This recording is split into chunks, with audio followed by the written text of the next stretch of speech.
Amerika-Xitoy savdo urushi so'g'uq urushmi? Keylining havo armiya generali Robert Spaldingni ziyorat qilgan dialog xotirasi. Oldingi bo'liki. Tarjimada Uyg'ur pidoi tarjimonlar guruhidan Arik. Keyli bas. Tarjimada Keyli deb qisqartib olindi. Real Vision programmasining riyosatchisi va Heyman Capitalning qurg'uvchisi va bosh direktori.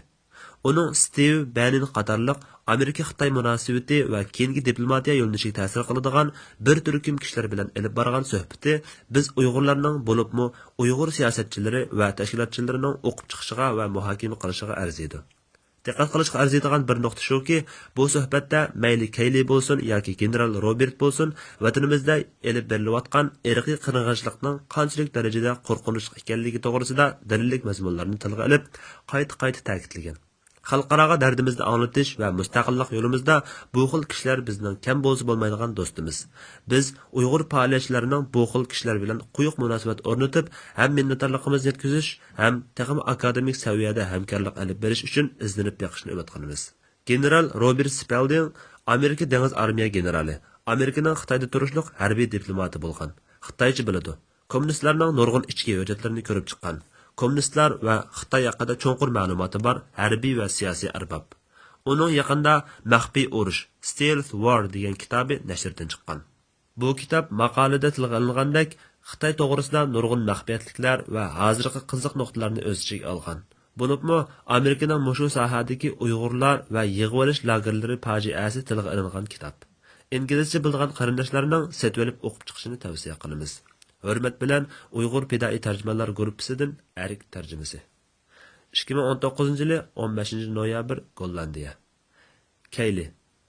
Kanalimizga qadam tashrif qilganingizdan minnatdorman. Robert. Men bu yerda bo'lganimdan nihoyat xursandman. Keyli. Amerikada Xitoyning qilgan atganlari to'g'risida haqiqiy ahvolni pardozlab yurmay, ochiq-oshkor aytib bergan kitoblar ko'p yozilmadi. Sizning 2002 yildan boshlab Xitoy o'rtaq til o'rganishni boshlaganligingiz, o'rganish jarayoningiz, Xitoy jamiyatiga cho'kib kirishingiz, Xitoy davlati va Xitoy hokimiyatiga bo'lgan ko'z qarashlaringiz va vaqtning o'tishi bilan bu ko'z qarashlarning o'zgarish sabablari qatorliqlardan boshlab Xitoyning buyuk strategiyasi haqida bir oz so'zlab bersangiz. Menimcha bu uzun safaringizda ko'rgan bilganlaringiz Xitoy xalqining o'zgachilikleri va alohidliklari balkim kishilarning bilgisi keladigan va bilishi zarur bo'layotgan shundaqla qizg'inlik va hayronlik bilan to'lgan mazmunlar. Men sizning bu xil safaringizning qisqa kartinasini ko'rurmanlarimizga yetkazishingizni bakmi umid qilaman. Avval ko'rurmanlarimizga sizning qisqacha tarixingizdan bir oz ma'lumot berib o'taylik. Robert Spalding havo armiya generali, B2 cho'ng tipdagi urush aeroplani uchquvchisi va Amerikaning Xitoyda turishliq harbiy diplomati bo'lgan. General, siz ularning tilida so'zlab, orasida yashab ko'rgan bilganlaringizdan bizni xabardor qilsangiz. Andan keyin qachondan boshlab Xitoyning buyuk strategiyasining haqiqiy mohiyatini bilib yetganligingizni anglasak. Robert. Men 2001 yili Xitoyda turishliq Olmistik tadqiqotchilik programmasiga tanlangandim. U haqiqatan nihoyat qaltis programma edi. Her yili o'xshamagan qismdan 3 ofitser davlat sirtiga chiqib, 2 yil u yerda turib o'qiydi. U vaqtlarda sizning qaysi davlatga chiqishni xohlaydiganligingizni so'raydi. Dastlabda men birinchidan bu programma bak e'tibor bo'lg'achqa tanlanib qolarman deb o'ylamagan. Ikkinchidan qaysi davlatni tanlashmi bir masala. O yillarda dunyoga nazar solsangiz, Amerika bilan yoki hamkorlashuvchi yoki raqobatchi bo'lib qolish ehtimoli bor strategik davlat faqat Xitoy edi. Bu hali ham shundoq bo'lyotdi. Keyli. Xitoy shu yili dunyo savdo hamkorlik tashkilotiga qatnashgan. Robert. Shundoq, men bu programmaga iltimos qildim va uzun o'tmay programma mas'ullari tuyuqsiz uyimga odam avatib, ayolimga bizning havo armiyasidan ayrilib Shanxayga berib turadiganligimizni aytibdi. Shuning bilan biz til o'rganish uchun Kaliforniyaning Moderi degan yeriga ko'chdik. 2001 yili, 2002 yillari Mudofaa institutining til bo'limida Xitoycha o'rgandim. Uzun o'tmayla Shanxayning zamonaviy rayoni Pudong rayoniga ko'chib keldik. Pudong kommunistlarning 90-yillarda qurib chiqqan yangi shahar rayoni edi. Xitoydagi 2 yillik hayotim shu yerda o'tdi. Tongji universitetida o'qidim. Tongji universiteti Xitoyning oldingi qatordagi ommaviy injenerlik maktabi edi. Xitoyning asosan tugidek hamma yerini kezib, unutilg'usiz kechirishlarga erishdim. Ballalarim o yerni nihoyat yaxshi ko'rib qolgandi. Ayolimni shundoq yaxshi ko'rgan. Menmi yaxshi ko'ratdim. Biz Xitoy xalqini tushunishga boshlagandik. Men u vaqtlarda tunishgan Xitoy xalqi hayotini uchratgan eng tirishchan, chidamliq, do'stona kishilardan edi. u chog'larda u yerlar menga shundoq ta'sir qilgan. Qo'shnilar hammasila digidek korxona, fabrikalarni qurishtiryotdi. Hatto taylaylik 100 shirkat Shanxay alohida taraqqiyot rayoniga zavod qurib olgan edi. Iqtisodiy jihatda hammalarning ishi yaxshi bo'lib, chet el shirkatlarining emas, Xitoy shirkatlarining ishi yaxshi edi. Ular atrofida yuz bergan ishlarga rozi bo'lib, bexaramon yashayotdi. Men hayron qoldirgan, lekin men dadillik bilan yuzinolmagan bir ish bo'lsa, Xitoylarning demokratiyaning gibi chiqsa, bo'ldi qiling, Xitoyga demokratiya yarashmaydi. Chunki Xitoy xalqi demokratiyadan foydalanishni bilmaydi, chatoq topadi, deyishlari edi. Bu to'g'risida u vaqtlarda cho'nqurlab o'ylab boqmagandim. Ijtimoiy kayfiyat va sharoitlarni ko'rib turib, bunday gaplarni ortiqcha tortishib yurishni o'ylab boqmaysizda. Bo'libmi Tayvan masalasi va uning davolg'ib turgan iqtisodiy masalalari yuz berib turganda, esimda qolishcha 2004-yili Xitoydagi 2 yillik hayotimni oxirlashtirib, Amerikaga qaytib keladigan vaqtda ayolimga havo armiyasidan iste'fo berib, Shanxayga qaytib kelib bir ish qilsam ekan degandim. Kayli, qanday o'zgarishlar bo'ldi? Xitoyning, ya'ni kommunistlarning buyuk strategiyasini qanday bilib qoldingiz? Robert. Aniqroq deganda, bu ish tashqi munosabatlar uchrashishida boshlandi. Xitoydan qaytib kelib 10 yildan ortiq vaqt o'tgandan keyin havo armiya mening Xitoydagi tajribam, til saviyam va Xitoy madaniyati to'g'risidagi tushunchalarim sababli meni boshqalarga qaraganda Xitoyni texim yaxshi tushunadi deb qarab, meni Amerika havo armiyasining Beyjingda turishliq harbiy diplomat qilib tayinladi. Va bu yerda sizning diplomatik masalalarni to'g'ri tushunish, kasbiy bilim qurilmasi va diplomatiya qobiliyatingizni taraqqiy qildirish uchun besib o'tadigan zarur bosqichlar bor.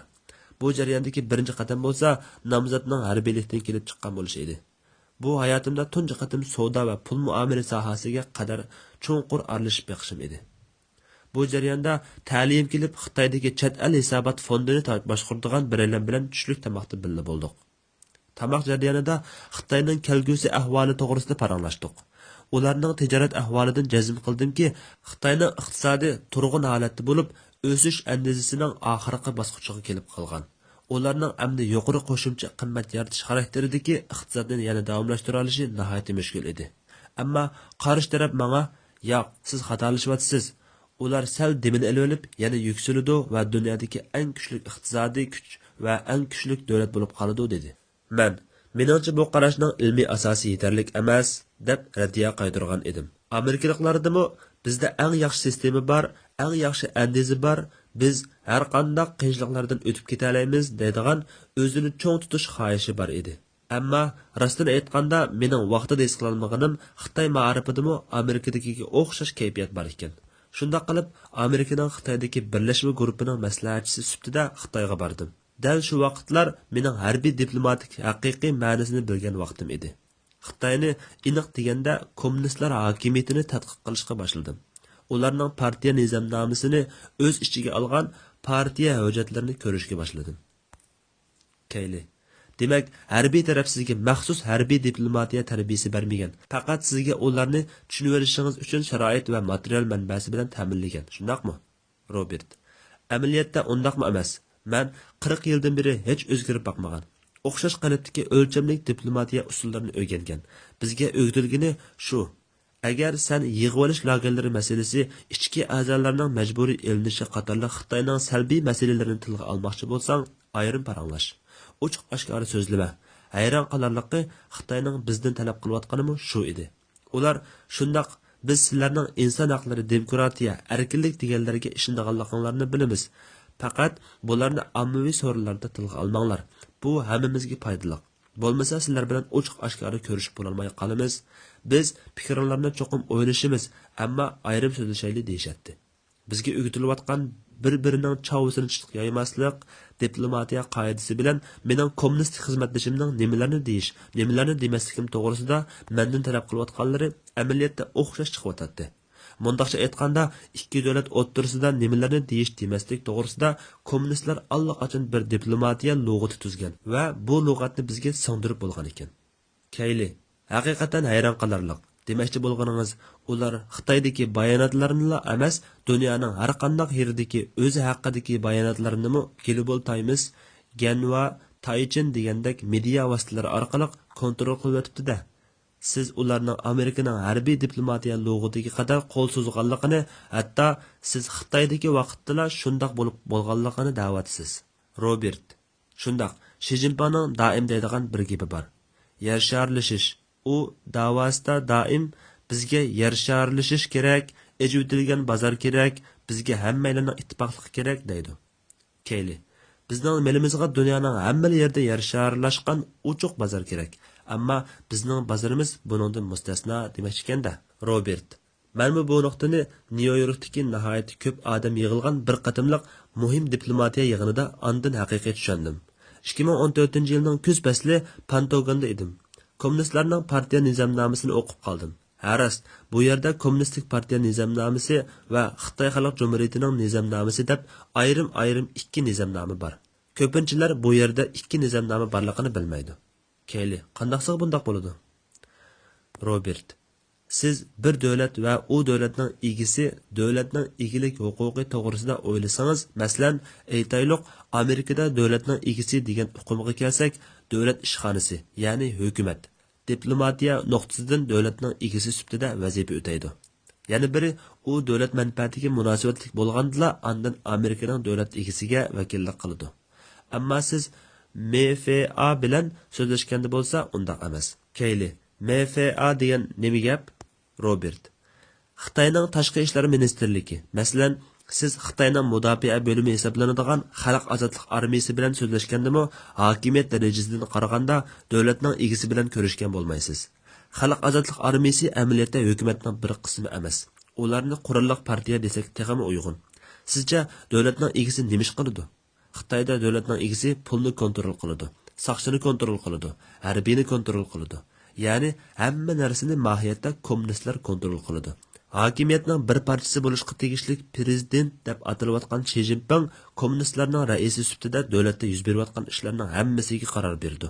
Bizning tashqi ishlar ministri Pompeo Xitoyning tashqi ishlar ministri bilan ko'rishganda davlatning egisi bilan ko'rishgan bo'lmaydi. Xitoyda siz faqat kommunistlarning bosh shtati Jongnanxayda Xitoyning haqiqiy egillarini ko'ra olasiz.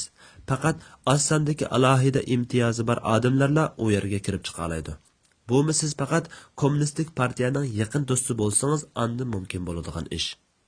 Keyli, siz kirib baqqanmi? Robert. Bir qatim kirib baqqan. Meni Michael Pillsbury boshlab borgan edi.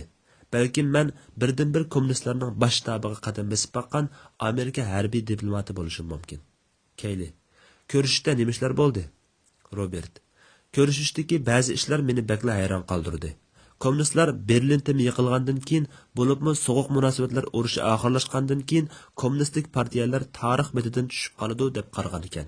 Ular burundan boshlab bo'libmi Sovet ittifoqi mezgilida kommunistik internatsional asosida dunyoning har qaysi joylaridagi kommunistik partiyalar bilan hamkorlik aloqasida bo'lib kelgan ekan. Keyinchi barliq kommunistik partiyalar asosan supurilib ketdi. Endi kim bilan hamkorlik qiladi? Men hayron qoldirgani bizning Demokratlar partiyasi va Cumhuriyetchilar partiyasi rahbarlarining kommunistlarning bosh shtabida o'tkaziladigan ziyofatlarga izchil ishtirok qilishi bo'ldi. Keyli, siz Xitoyning ziyofatlarida palata a'zolari va senatorlarni, kengash palata a'zolarini ko'rdingizmi? Robert. Yo'q, men ularni ko'rmadim. Ammo kommunistlar shundoq deyishyapti. Ular biz Cumhuriyetchilar partiyasidagilar bilan uchrashib turyapmiz. Ular biz bilan ko'rishgili keladi. Demokratchilar bilanmi aloqamiz bor? Ularmi ko'rishgili keladi deydi. Men tang'irqab qoldim. Har qanday bo'lsa-mu bunday ishlar yuz beradi deb o'ylab boqmagandim. Mening bir harbiy diplomat sifatida tarbiyalanishimdan boshqa tarbiya asosim bor. Men kommunistlarning partiya nizomnomasini o'z ichiga olgan Xitoyga oid nurg'un material ko'rgan. Ya'ni tarixda va kunimizda kommunistlarning qilayotgan ishlaridan bir oz ma'lumotim bor. Siz kommunistlarning qanday hokimiyat tutganligiga qaraydigan bo'lsangiz, mohiyatda ular butun kuchi bilan axborot erkinligini kontrol qiladi. Ya'ni sizning nima o'ylaydiganligingiz, Xitoy va kommunistlar to'g'risida nimalarni deydiganligingizni kontrol qilishga tirishadi. Masalan, yig'ib olish markazlariga qamalgan Uyg'urlar, majburiy elinayotgan ichki organlar yoki Amerika Konzi institutlaridagi cheklamalar to'g'risida axborotlar bor deyli. Siz bularni tilga olsangiz, sizni irqchilik qildi degili aran turdi. Amaliyotda bular kommunistlarning so'z qilishni cheklashdagi bir xil taktikasi. Bundaq ish mening beshimga ko'p kelgan. Kommunistlarning yana bir cheklash taktikasi bo'lsa, agar siz yig'ilish markazlariga qamalgan Uyg'urlar to'g'risida yoki majburiy ilinayotgan ichki a'zolar to'g'risida so'z qilsangiz, u chaqda siz 1 milliard 400 million Xitoy xalqining ochqini keltirgan bo'lasiz. Kommunistlar men ayni vaqtlarda tunigan va yaxshi ko'rgan bu kishilarni va madaniyatni o'ziga shundoq ustuliq bilan yo'g'ib olganki, ular xalqni sening kommunistlarning mudhish tabiati to'g'risida so'z qilishing mohiyatda gunohni Xitoy xalqidan ko'rguning degan аңғы keltirib qo'ygan. Bu taktikaning unumi hayron qolarliq. Bu boshqalarning kommunistlarning haqiqiy abdi basharasini ko'rishga nisbatan nihoyat yaxshi qalqon bo'lib bergan. Chunki kishilar bu 1 milliard 400 million insonning tirik odamning ichki a'zosini elib oladigan bunda qabih bo'lishini qabul qilolmaydi. Men Xalq ozodlik armiyasidan bo'lgan xizmatdoshimga bu to'g'risida og'iz ochganimda uning inkosi. Qarang, Xitoyda nurg'un odamning siz degan bu ishlar bilan kari yo'q. Bundaq 1 milliard 400 million odamning ochqini keltiradigan gapni qilishni to'xtating deyish bo'ldi. Xitoydagi chig'imda tonishgan barliq Xitoy do'stlarimni eslab chiqdim. Ularmi faqat o'zining tirikchiligidanla g'am yeydi. Xalq ozodlik armiyasining nima o'ylayotganligi va nima qilayotganligi bilan kari yo'q edi. Keyli kommunistlarning o'ziga bir xotirjam qo'rg'on barpo qilganligini tilga olgandingiz. Bu qo'rg'on kommunistlarning chet ellik tanqidchilarni irqchilik bilan ayblashmi? Robert Kommunistlar o'zini nihoyat ustuliq bilan Xitoy xalqi orasiga yushirgan. Mohiyatda ular Xitoy xalqini go'ro'ga elib olgan. Xitoy va Xitoy xalqi uchun so'zlash huquqini qo'lga kirgizib olgan. Xalq o'zi uchun so'z qilishga imkonsiz. Keyli burun paranglashgan bir tema esimga kelib qoldi. Menimcha bu tema ko'rilmanlarni texmi jalb qilishi mumkin. Hatto menmi quloqlarimga ishonmay qolgandim. Xitoy xizmatdoshlaringiz bilan ayrim paranglashganda Amerika Xitoy raqobati to'g'risida ular sizga nima degandi? Robert ular biz 5000 yildan buyon dunyoni so'rab kelgan, ammo asosan sizlarning sababinglardan o'tgan 100 yilda yomon kunlarga qoldik deydi. Keyli bir asrlik numus. Robert ular endi biz qaytib keldik, biz eng kuchli bo'lamiz, sizlar buni qabul qilishinglar kerak, biz qayta dunyoga hukmron bo'lamiz deydi. Keyli sizlar degani Amerikani demoqchi, shundaqmi? Bir Xitoy ishni yepib qo'yib, bir Amerikalikqa biz endi sizlarga hukmron bo'lamiz desa, yana kelib Amerika elchixonasi ishida. Robert bu faqat diplomatik sohadagilar ko'z qarash emas, pul muomala, hamkorlik sohalaridami xilla bozor tepib qoldi. Ular dunyoni endi kimning boshqaradiganligini obdan farq etinglar, foyda olganlar bo'lsa, tarafni to'g'ri tanlanglar da'vatidir. Qisqarligi Amerikadami ba'zi nihoyat boy millionerlar menga demokratiyaning o'lganligini, Xitoyning texmi afzal andiziga ega ekanligini, agar biz tarixning to'g'ri yeridan o'rin olmoqchi bo'lsak, ashu andizini qabul qilib qolmay, balki ashu tarafda turishimiz kerakligini deyishyotdi. Keyli bu haqiqatan meni hayron qoldirdi. Xitoy bizning ochko'zligimizdan nima degan ustuliq bilan foydalangan, ha? Siz ba'zi millionerlarning demokratiya o'ldi, biz endi ularning andisini qabul qilishimiz kerak deganligini da'vatsiz. Ular kommunistlar yaratib bergan alohida fursatlar orqali pul topgan va shuning bilan Amerikaning davlat maxfiyatligini qilchilik nazarga ilib qo'ymaydigan darajada Xitoy sistemasining jarchisi bo'lib ketganlar. Xitoyda zo'r so'mliq mablag'i bor pul muomala do'konlari, darajadan tashqari millionerlar va u yerdagi shirkatlarni boshqarayotganlar Xitoyda texmi ko'p izlarning tekshirilib qolishini saqlab turmaydi. Amerika davlat bexatarlik apparatlarimi Xitoyning eng chong raqobatchi ekanligini turib yetdi. Amaliyotda ular bizning mudofaa istixboroti analizimizdagi ojiz nuqtamiz edi. Bu alohida fursatga erishib qolgan millionerlar bilan davlat bexatarlik apparatlari o'rtasidagi atalmish ko'z qarash farqi bo'lsa, amaliyotda g'oyat zo'r farq. Qaytib qaraydigan bo'lsak, so'zlaringiz orasidagi siz qisqa tilga olib o'tib ketgan bir ish, ya'ni Shinjongdagi g'oyat zo'r ko'lamdagi yig'ilish markazlari va bu markazlarga qamalgan millionlagan Uyg'urlar haqida anglaguchilar balkim ozdur ko'pdir xabarlarni anglagan bo'lishi mumkin. Biz bugun bu fursatda taxmi ishkirlab, zodi nima ishlarning yuz berganligi to'g'risida bir oz paranglashib baqsaq. Men yaqinda Angliyadagi Slobodan Miloshevicning urush jinoyatiga hukm chiqargan bir sudning yangi bir dokladini o'qidim. Bu sudda QC, ya'ni jinoyat va hukmning odilligini tekshirish organi riyosatchilik qilgan bo'lib, ular Shinjongdan qochib chiqqan yuzlagan kishilar bilan ayrim suhbat o'tkazgan. Uning ichida hayot kishilarning ichki a'zolarini sug'urib olishga shohid bo'lgan doktorlarmi bor ekan. Siz www.chinatribunal.com degan torbatga kirib, nima ishlarning yuz berganligi to'g'risidagi xotirlarni o'qib baqsangiz, Xitoy va kommunistlarning insonning ichki a'zolarini qanday qilib ularni hayot to'rg'izib elib olganligini va bemorlarning bo'lsa faqat mastxush qilinganligi to'g'risidagi dokladlarni ko'ra olasiz. Hayron qolarliq, dunyo bu ishlarni nima uchun bilmay qoladi? Medialarda nima uchun bu voqealarga o'rin berilmaydi? Biz bu voqealarni ko'zitib turganligimiz uchunla bu ishlar to'g'riliq so'zlashyapmiz. Ammo millionerlar demokratiya o'ldi. Biz ularning andisini qabul qilishimiz kerak deyishayotganda, bu ishlar qanday qilib oshkora bo'lib chiqa oladi? Bizning millionerlarmi 2-3 million odamni yig'ib olish markazlariga so'lab, ularning ichki a'zolarini tirik turg'izib elib oladi demoqchimi? Robert, siz tilga olgan u ishlar haqiqatan bakmi qo'rqinchli. Siz bevosita duch kelgan taqdirdami bularni qabul qila olishingiz mumkin emas. O'ylab boqing. Deb o'tganimizdek ular Xitoy va Xitoy xalqi degan so'zlarni ustunlik bilan suiiste'mol qilgan bo'lib, siz insonlar qandaqmi bu darajada bo'lib ketadi deysiz. To'g'ri, insonlar bundoq bo'lib ketmaydi. Ammo tashkilot va mustabid hokimiyatlar shundoq bo'lib ketadi. Biz natsistlarning mustabid hokimiyatini bilamiz. Stalinning mustabid hokimiyatini bilamiz. Xitoy kommunistlarining mustabid hokimiyatini bilamiz. Masalan, Mao. Ular millionlab, necha 10 millionlab insonlarni qatl qilishdi. Siz bu voqealarni tunji qatim anglagan chog'ingizda uning rostligiga ishonolmay qolasiz. Bu sababli hozirgacha biz biladigan faqat bir davlat Xitoyga berib ichki a'zo ko'chirishni chekladi. U bo'lsa-mu Isroiliya. Isroiliyaning uni cheklashi Isroiliyadagi bir ichki a'zo ko'chirish jamiyatining mas'uli bo'lgan yurak almashtirish doktorining bemoridan keyingi oyda Xitoyga berib yurak almashtirishga kelishib qo'yganligini anglab qolganligi sababli bo'lgan. Keyli, yurak almashtirish uchun oldin kelishib qo'ymoqchi bo'lgan degani nima gap? Yurak almashtirish uchun oldin kelishib navbat olib qo'ygan. Keyli, bir oy burun? Robert, shundaq bir oy burun. Keyli, normalda agar siz yurak almashtirish operatsiyasi uchun tizimlikda saqlayotgan bemor bo'lsangiz, sizga xabar kelgan hamon operatsiya uchun 12 soat ichida darhol belgilangan yerga uchib berib bo'lishingiz kerak. Robert, shundaq. Faqat bu shartlarni siz oldin kelishib qo'ya olasiz.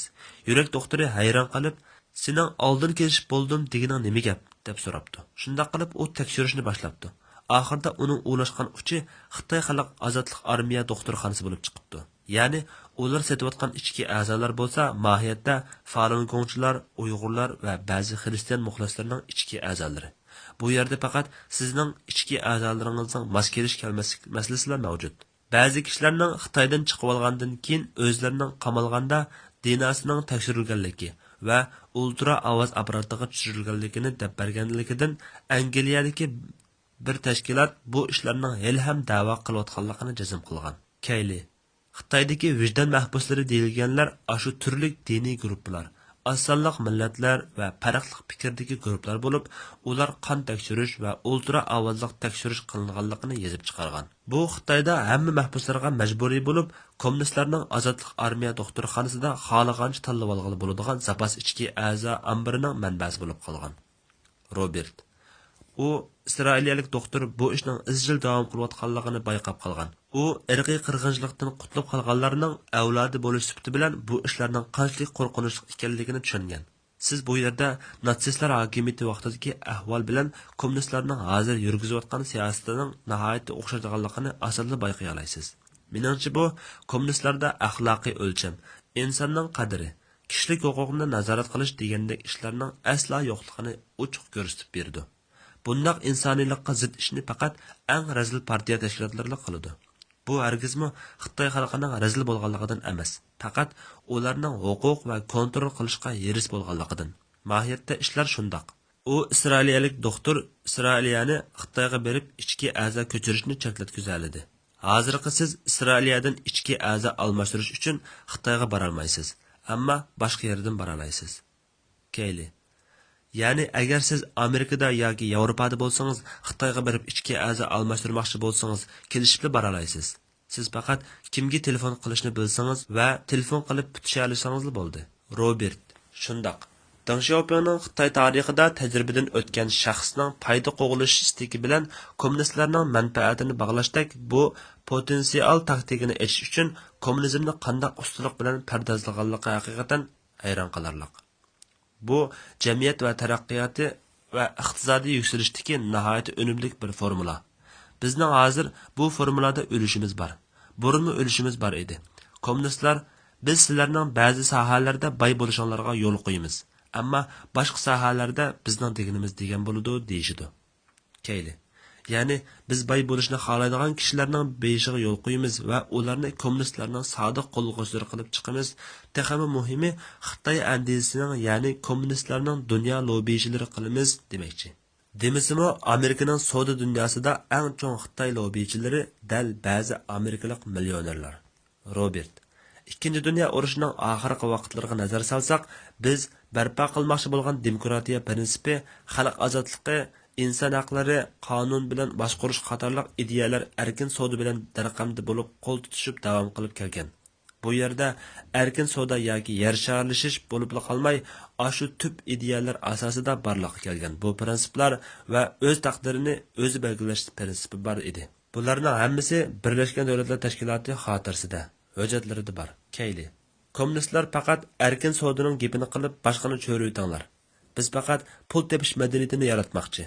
Undan keyin pul topganlarni qanday kontrol qilishni o'rgatmoqchi deydi-kanda. Robert. Shundaq.